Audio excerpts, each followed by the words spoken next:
The cold metal of handcuffs bit into her wrists. One moment, General Lauretta Bryson had been calmly explaining herself.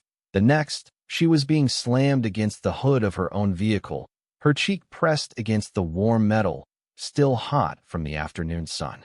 "I've told you who I am," she said, her voice steady despite the officer's knee pressing into her back. 25 years of military discipline didn't desert her, even now. "My ID is in my purse. I'm a general in the United States Army." The white officer leaned closer, his breath hot against her ear. "Yeah, and I'm the Secretary of Defense. Listen, lady, I've heard every lie in the book." His partner laughed, a short, ugly sound that cut through the humid evening air. Around them, cars slowed as they passed, drivers and passengers craning their necks to watch a black woman in handcuffs. Some had already pulled out phones, recording silently from a distance. This vehicle was reported in a high-end theft ring, the second officer said, though no dispatcher call had mentioned any such thing. "So you're going to need to explain why you're driving it." Blood trickled from where her lip had split against the car hood. General Bryson's eyes flashed, not with fear, but with something far more dangerous, certainty. "Badge numbers 4077 and 5219, she said calmly, memorizing the digits displayed on their uniforms. "Officer Hayes and Officer Sullivan. I want you both to remember this moment very clearly." The first officer yanked her upright, spinning her around so violently her glasses clattered to the pavement. Through the blur, she could see his partner going through her handbag, pulling out her wallet, then her military ID. His expression shifted almost imperceptibly. "You really have no idea what you've just done," General Bryson said quietly as a drop of blood fell from her lip onto her white blouse. "But I promise you, you will." Hey everyone. Welcome to another story that's going to have you on the edge of your seat. I'm curious, where are you watching from today? Drop your location in the comments. And if you're new here, this is where we share powerful stories of justice and resilience. So hit that subscribe button right now because you don't want to miss what happens next in this incredible true story. Now, let's rewind a bit and see who General Lauretta Bryson was before this moment changed everything. 3 days earlier, the polished brass buttons on General Lauretta Bryson's dress uniform caught the light as she stood at attention. At 52, she cut an imposing figure, her spine ramrod straight, shoulders squared with the confidence that came from commanding thousands of troops through 3 overseas deployments. For exceptional leadership, strategic innovation, and unwavering commitment to excellence in service to her country. The announcing officer read from the citation, "The Defense Distinguished Service Medal is hereby awarded to Brigadier General Lauretta Bryson." The packed auditorium at the Pentagon erupted in applause as the 4-star general pinned the medal to her chest. 25 years in the Army had earned her not just decorations but respect, something evident in the faces of the junior officers watching from the front rows, many of them women of color who saw in General Bryson a path forward in an institution not always welcoming to either. Later, at the reception, General Bryson moved through the crowd with easy grace, stopping to speak with a young lieutenant whose hands trembled slightly as she approached. "General Bryson, your speech was inspiring," the lieutenant said. "Especially what you said about belonging in spaces that weren't built for us." General Bryson's smile was warm. "Lieutenant Porter, isn't it? From logistics?" The young woman's eyes widened in surprise. "Yes, ma'am. I make it my business to know the promising officers coming up through the ranks," General Bryson said, placing a steady hand on the lieutenant's shoulder. "Remember, these spaces belong to all of us now. We've earned our place here." That evening, in her tasteful brick colonial in Alexandria, Virginia, General Bryson changed out of her uniform. The weekend stretched before her, a rare luxury. She slipped into jeans and a cream-colored blouse, her natural hair framing her face in tight silver-streaked coils. Without the uniform, she looked like what she also was, a mother, a sister, a community volunteer heading out to help with the neighborhood beautification project she'd organized. As she gathered her keys, her phone rang, her brother Xavier. "Lauretta, you see the news?" he asked without preamble. She glanced at the television in her living room, which she'd left on mute. The cheering at the bottom read, "Controversy erupts after police detain black pediatrician outside his own home." "Same old story," she sighed. "Different day." "Be careful out there, sis," Xavier said. "Doesn't matter how many stars they put on your shoulder. To some people, you're just another." "I know," she interrupted, not needing to hear the rest. "But this is still my country, and I refuse to live in fear in it. I'll call you tomorrow." She ended the call and picked up her keys, the metal cool against her palm. The weight of her military ID card in her purse gave her a sense of security as she headed for the door. In her garage sat her pride and joy, a sleek, midnight blue Mercedes S-Class, a gift to herself after her last promotion. As she pulled out of her driveway, General Bryson had no way of knowing that within hours, that same car would become the stage for a confrontation that would test everything she stood for. The setting sun cast long shadows across Lakeside Heights, one of Alexandria's most exclusive neighborhoods. General Bryson had just left a community meeting about the upcoming beautification project. The streets here were wide and tree-lined, the houses set back behind manicured lawns, a picture of American suburban prosperity. She noticed the police cruiser in her rearview mirror about 3 blocks after turning onto Parkview Drive. It followed at a distance at first, then drew closer. General Bryson automatically checked her speedometer, 5 miles under the limit, and continued driving. She'd learned long ago to be extra cautious behind the wheel. The cruiser's lights flashed. With practiced calm, she signaled and pulled to the curb, placing both hands on the steering wheel where they could be seen. She'd had this conversation with countless young officers under her command, especially the black ones. "Stay calm. Be respectful. Remember your training." Officer Hayes approached her window, hand resting meaningfully on his holster. He was white, maybe mid-30s, with close-cropped hair and mirrored sunglasses despite the fading light. "License and registration," he said without preamble or explanation for the stop.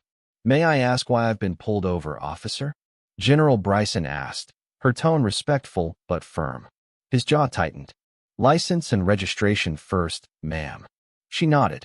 "My registration is in the glove compartment, and my license is in my purse. I'm going to reach for them now, if that's all right."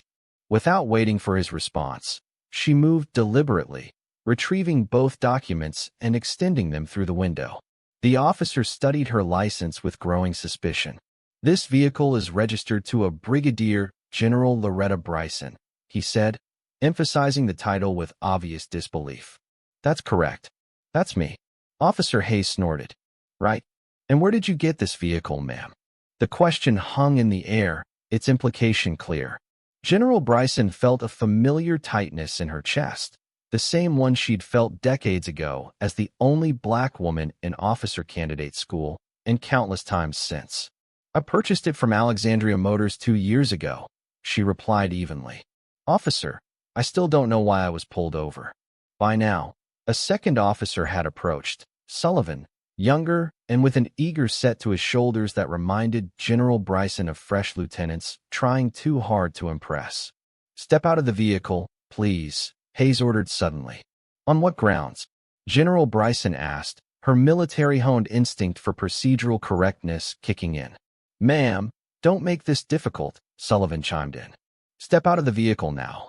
Weighing her options quickly, General Bryson complied. Standing beside her car, the disparity was striking. She, an accomplished military leader with decades of service, being treated like a suspect because she was black in an expensive car. "We've had reports of a luxury vehicle theft ring operating in this area," Hayes said, though no such call had come through dispatch. "Vehicles matching this description being stolen and resold."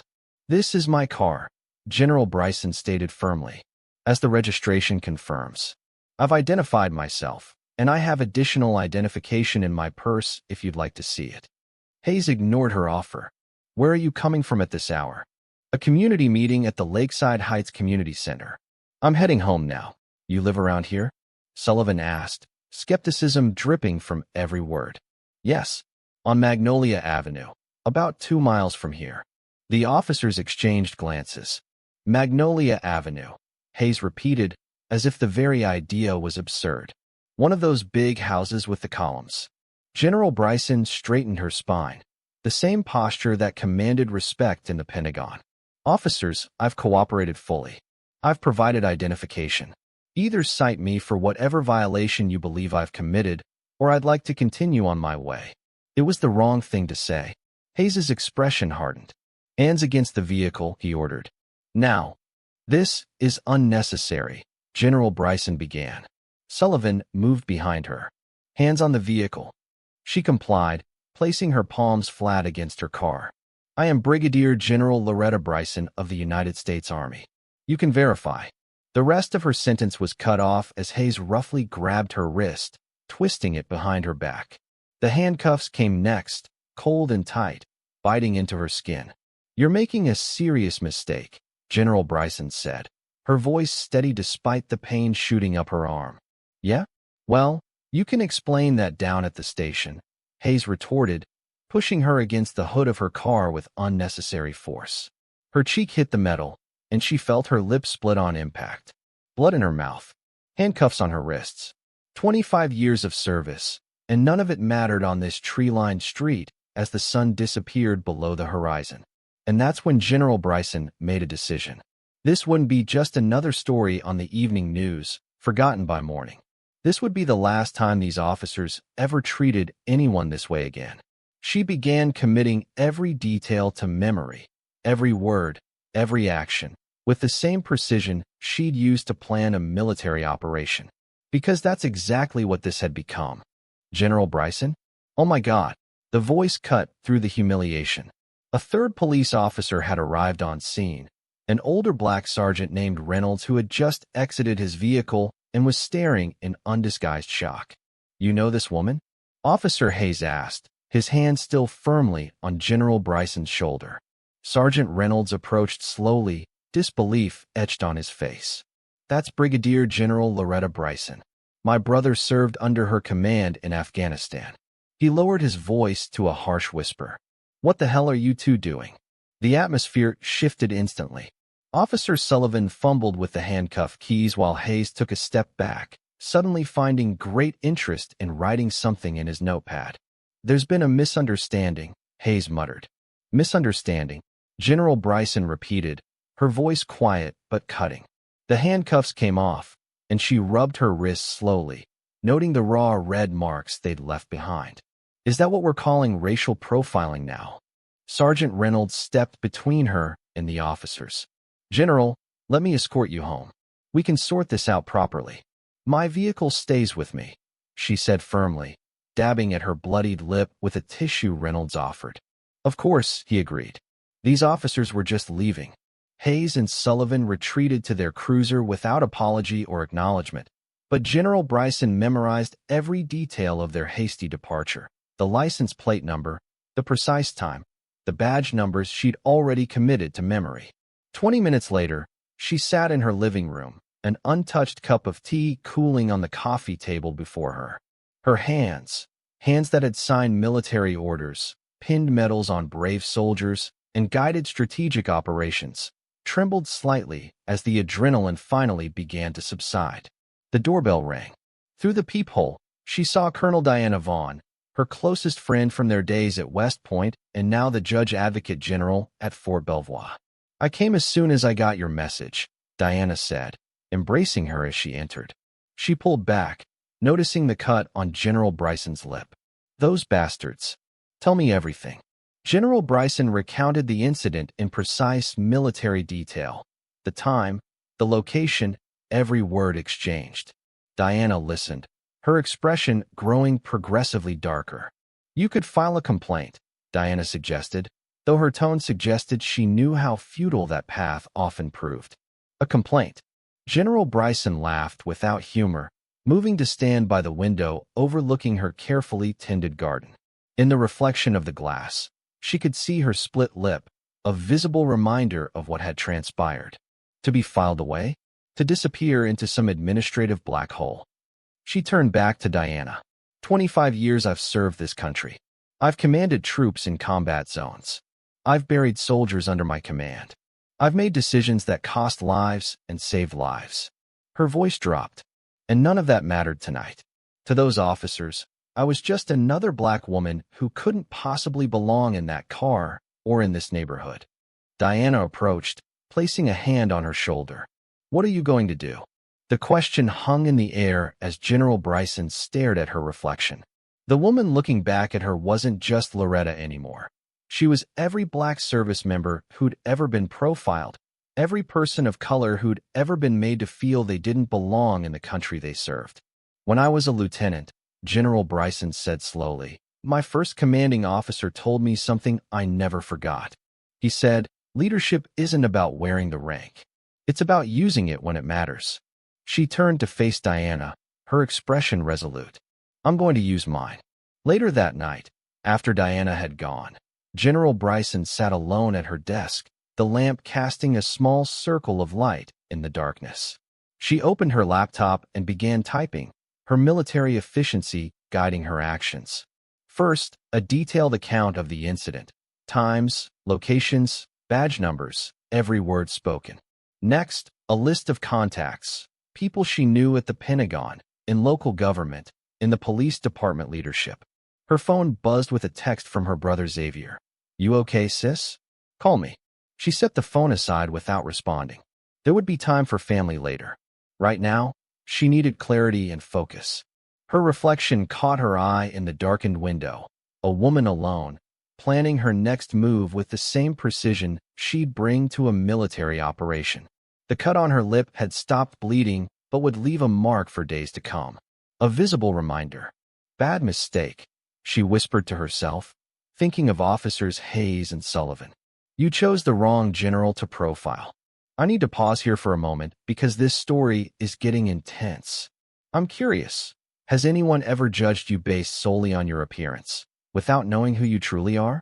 Drop a comment below and let me know. And if you're feeling this story so far, hit that subscribe button and share it with someone who needs to hear it. Now let's see what happens next. Morning light streamed through the blinds as General Bryson reviewed what she had gathered overnight. Sleep had eluded her, but years of military campaigns had taught her to function on adrenaline when necessary. Her dining room table had been transformed into a command center. Her laptop, notepad, and several file folders arranged with military precision. Her first call had been to an old West Point classmate now working in the Inspector General's office. The second, to a former aide now serving as Chief of Staff to the Secretary of the Army. By dawn, she had made 7 strategic calls, each one a careful positioning of pieces on a chessboard. Now, she was waiting for the most important call of all. Her doorbell rang at precisely 0800 hours.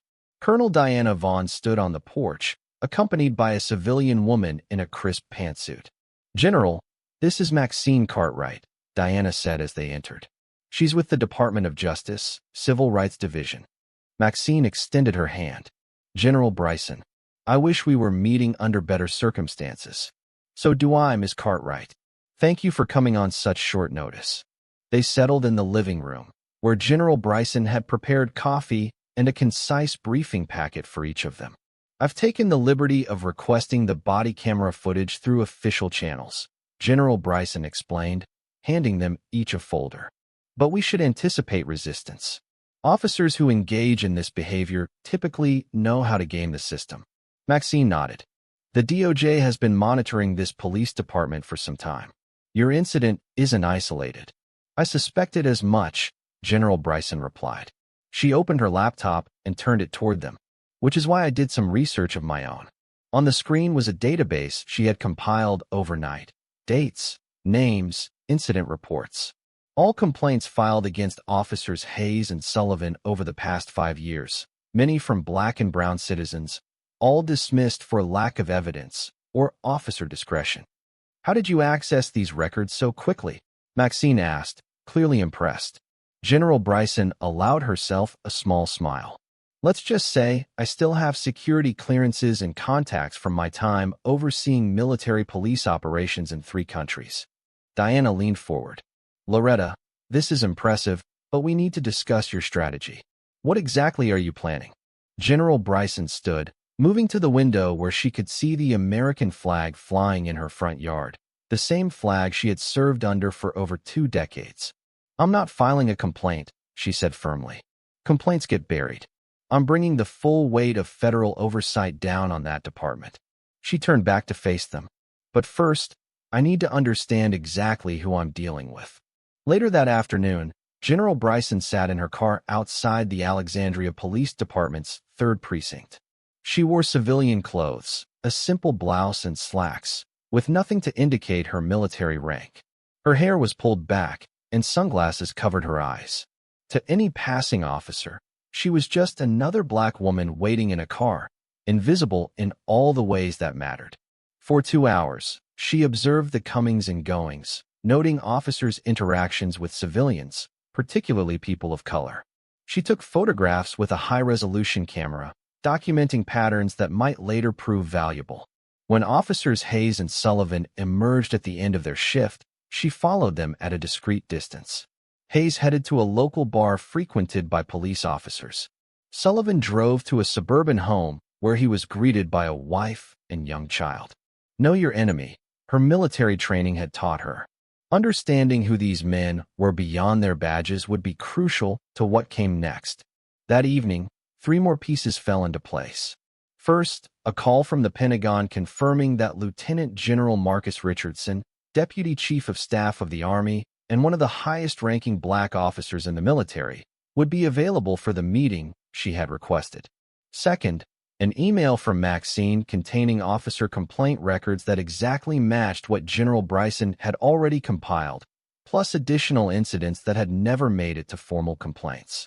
Third, and perhaps most damning, surveillance footage from a gas station across from where she'd been pulled over, footage that clearly showed her car had not violated any traffic laws before the stop. As she reviewed this final piece of evidence, her secure line rang. The caller ID showed a Pentagon extension. "Bryson," she answered. "General, it's Colonel Hartman from the Secretary's office. We've reviewed your request. The Secretary would like you to know that he's taking a personal interest in this matter." "Thank you, Colonel." "Ma'am, if I may speak freely, what happened to you? It's happened to many of us. But we've never had someone with your rank and resources stand up like this." General Bryson felt the weight of that responsibility. "Then it's long overdue, wouldn't you say?" After ending the call, she pulled up the Alexandria Police Department's organizational chart on her laptop. Chief Thomas Wellington had been in command for 7 years. His record showed a department that had faced multiple discrimination lawsuits, all settled quietly out of court. With methodical precision, General Bryson drafted an email to Chief Wellington requesting a meeting. She identified herself fully: rank, position at the Pentagon, and decorated service record.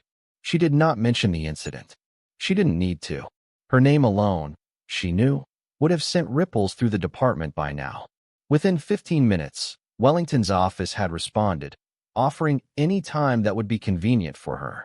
General Bryson selected 1,000 hours, 3 days hence. Enough time to complete her preparations, but not so long that evidence could conveniently disappear. She closed her laptop and picked up the framed photograph on her desk, herself in full dress uniform receiving her first general's star. The proud smile on her face reflected a belief in the system, in the country she had sworn to defend. That same system had failed her on a darkened street simply because of the color of her skin. But General Bryson hadn't risen through the ranks by accepting failure as final.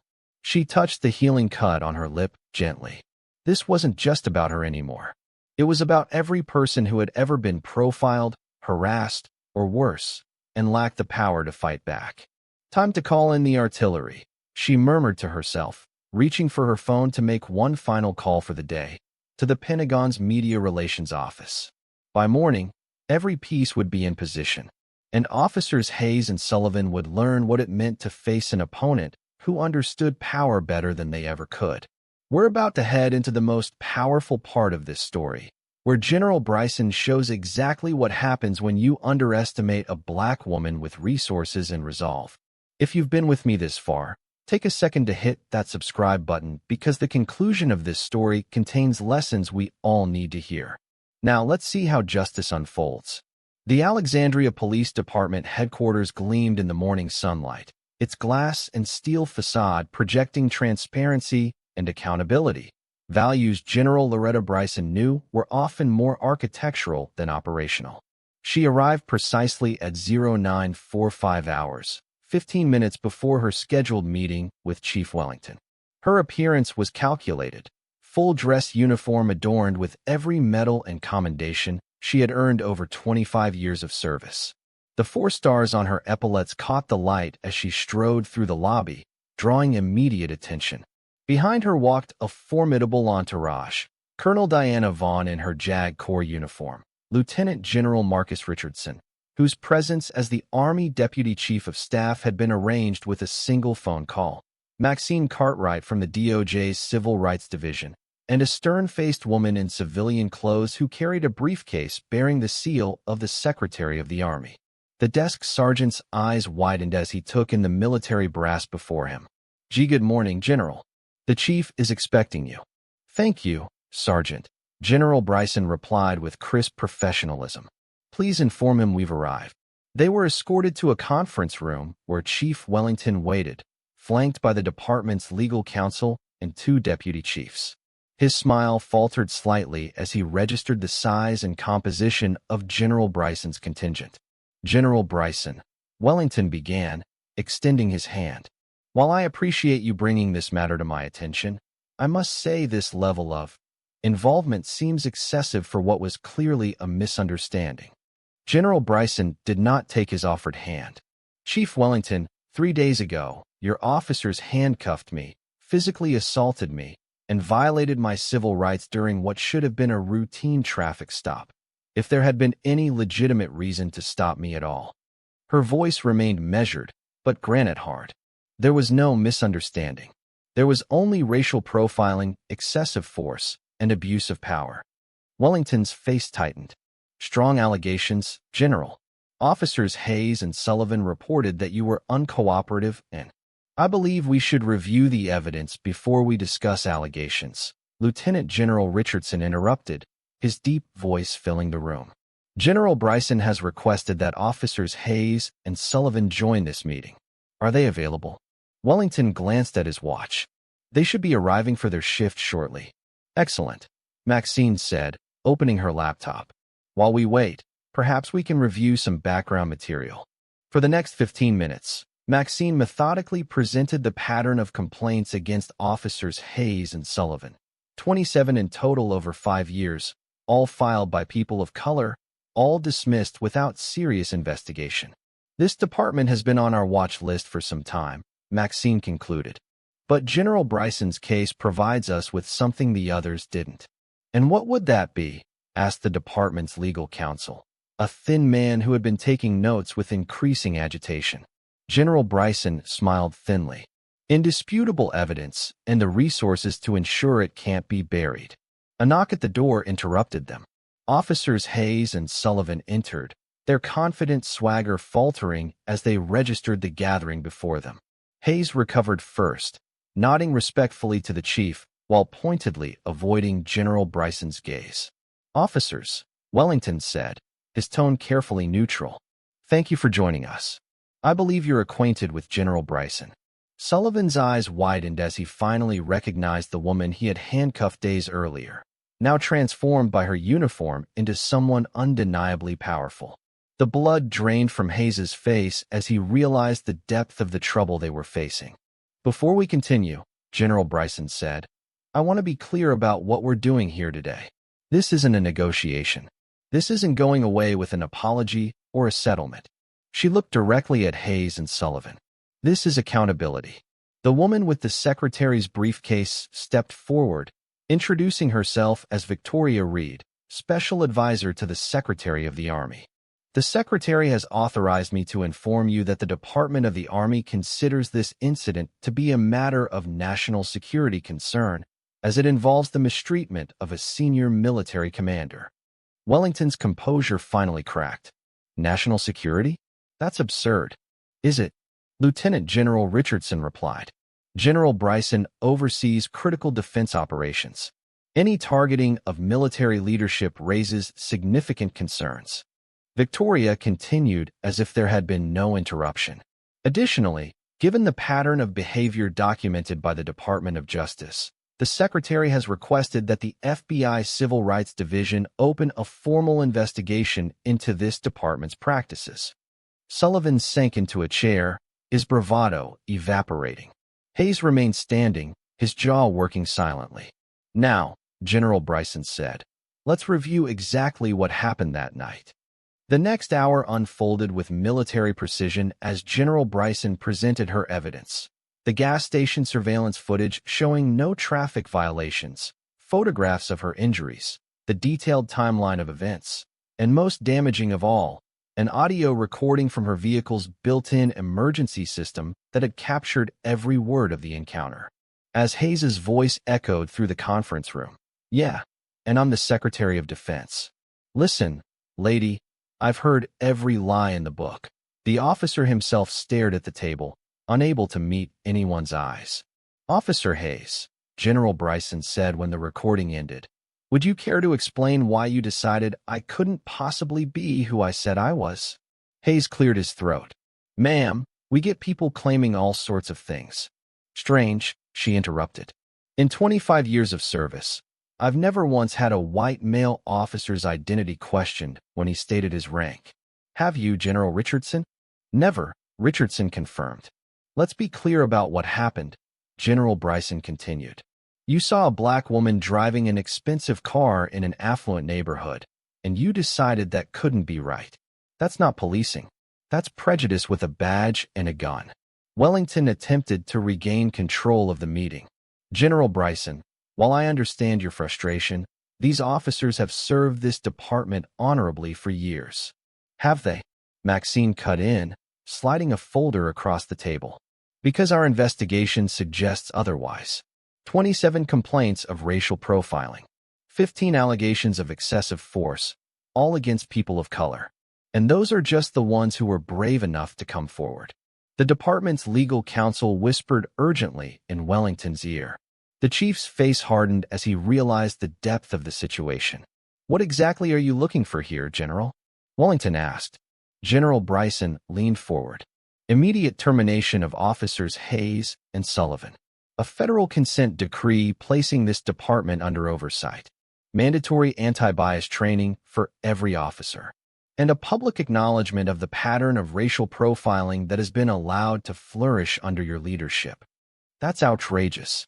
Hayes exploded, standing up so quickly his chair toppled backward. "You can't ruin our careers over one misunderstanding." For the first time since the meeting began, General Bryson raised her voice. One. She slammed her hand on the table. "Tell that to the 27 other citizens who filed complaints. Tell that to the countless others who were too afraid to come forward. This wasn't one incident. This was just the first time you did it to someone who could fight back with equal power." The room fell silent. Even Sullivan, who had been staring at his shoes, looked up. "Chief Wellington," Victoria said into the silence, "the Secretary has authorized me to inform you that if this matter is not resolved to General Bryson's satisfaction today, the full report will be delivered to the Attorney General's office tomorrow morning with a recommendation for a department-wide investigation." Wellington looked at each face around the table, calculating his options and finding none. Finally, he turned to Hayes and Sullivan. "Officers, please surrender your badges and weapons to Deputy Chief Morris. You are suspended without pay pending termination proceedings." Hayes's face contorted with rage. "Chief, you can't." "I can and I am," Wellington snapped. "Now do as you're told before you make this even worse." As the officers complied, General Bryson watched without satisfaction or gloating. Only the solemn certainty that this was merely the first step in a much larger battle. 3 months later, General Lauretta Bryson stood at the podium in the Alexandria Police Academy's auditorium, facing a class of new recruits alongside veteran officers. The room was silent as she concluded her address. "Leadership isn't just about the authority you're given," she said, her voice carrying to every corner of the room. "It's about how you use that authority to protect those who have none." In the front row sat Chief Wellington, whose department was now operating under a federal consent decree. Beside him was Sergeant Reynolds, recently promoted to lead the department's newly formed Community Accountability Division. The changes had come swiftly after that fateful meeting. Hayes and Sullivan had been terminated within a week. The department's internal investigation, conducted under federal oversight, had revealed systemic issues that could no longer be ignored. And the story, carefully managed through Pentagon channels, had become national news, sparking similar reckonings in police departments across the country. After the formal presentation, General Bryson found herself surrounded by cadets, many of them people of color, eager to speak with her. "General," said one young black woman, her academy uniform crisp and new, "your story is why I decided to become an officer. I want to change things from the inside." General Bryson placed a hand on the cadet's shoulder. "That's exactly how change happens. One badge at a time, one decision at a time." Later, as she walked to her car, the same Mercedes that had been the catalyst for so much change, her phone rang. It was Lieutenant Porter, the young officer she had spoken with at the Pentagon reception just days before the incident. "Ma'am, I just wanted to thank you," Porter said. "What you did, it means something to all of us." General Bryson smiled. "It wasn't just for us, Lieutenant. It was for everyone who deserves equal justice under the law." She paused at her car, looking back at the academy building. "And for everyone who wears a uniform, military or police, as a symbol of service rather than power." That evening, General Bryson hosted a small gathering at her home.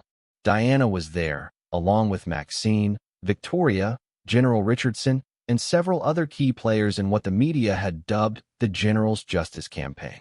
As they sat in her garden, the conversation turned to the broader impact of what they had accomplished. "The consent decree in Alexandria is just the beginning," Maxine reported. 3 other departments have reached out proactively to address similar patterns before they face federal action. "And the military has launched a comprehensive review of how service members of color are treated by civilian authorities," Richardson added. "The Secretary is committed to ensuring that what happened to you doesn't happen to any of our personnel." General Bryson nodded, but her eyes were on a framed photograph she'd placed on the garden table, herself at 22. A newly commissioned second lieutenant with hope in her eyes and determination in her posture. "You know," she said, "when I was commissioned, my father told me something I've never forgotten. He said, 'The uniform will change how some people see you, but never forget who you are without it.'" She touched the frame gently. "For 25 years, I believed the uniform was what gave me respect. What happened that night reminded me that true respect isn't about rank or uniform.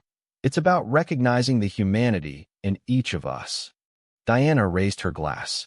"To recognition of our common humanity, and to a general who knows how to fight the battles that matter." As the glasses clinked together, General Bryson thought about officers Hayes and Sullivan.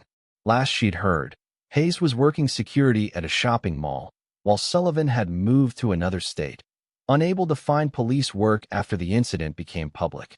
She felt no pleasure in their downfall, only a sober awareness that accountability was necessary for change.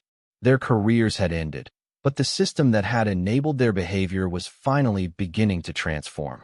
The next morning, General Bryson arrived at the Pentagon for a meeting with the Secretary of the Army. As she walked the corridors in her uniform, junior officers and enlisted personnel nodded with respect, not just for her rank, but for what she now represented. In the Secretary's office, she was presented with a new assignment: to lead a task force on military-civilian relations, with a special focus on ensuring equal treatment for service members of color. "Your experience gives you a unique perspective, General," the Secretary said, "and your response to it demonstrated exactly the kind of leadership we need." As she accepted the assignment, General Bryson thought about that moment on the hood of her car, with cold metal against her cheek and the weight of injustice on her shoulders. That moment had changed her, not by breaking her spirit, but by redirecting her purpose. She had spent her career defending her country abroad. Now she would use that same determination to ensure it lived up to its promises at home. A country worthy of defense, after all, must be equally just to all its defenders. And that brings us to the end of today's powerful story. General Bryson's experience reminds us that true change requires both courage and the willingness to use whatever power we have to make a difference. not just for ourselves, but for everyone who comes after us. I'd love to hear your thoughts in the comments. Have you ever had to stand up against injustice? Or has someone ever stood up for you when you couldn't stand up for yourself? If you found value in this story, please hit that subscribe button and share it with someone who needs to hear it. Our community grows stronger with every story shared and every lesson learned. And remember, justice isn't just about what happens in courtrooms. It's about how we treat each other every single day. Until next time, this is the Black Struggle Stories, reminding you that your voice matters, your experience matters, and your courage can change the world. See you in the next video.